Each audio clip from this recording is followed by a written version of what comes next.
केशकाल विधायक संतराम नेताम नदी में मछली पकड़ने उतरे। नदी में तैरती मछलियों ने भी विधायक को छकाया। बड़ी मुश्किल से विधायक के हाथ मछली लगी।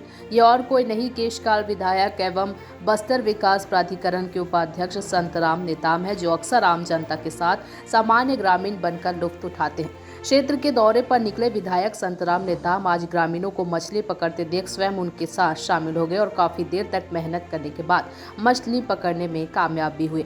विधायक संतराम नेताम अपने क्षेत्र की जनता के साथ जुड़ने का कोई मौका नहीं छोड़ते। गांव में शादी हो या फिर नाटक या फिर खेती किसानी का मामला हो, विधायक संतराम नेताम गांव वाले के साथ कभी खेतों में हल चलाते हुए, कभी सड़क बनाते हुए, कभी कुंभकर्ण, कभी शादी में बैंड बजाते अलग अलग अंदाज में नजर आते हैं।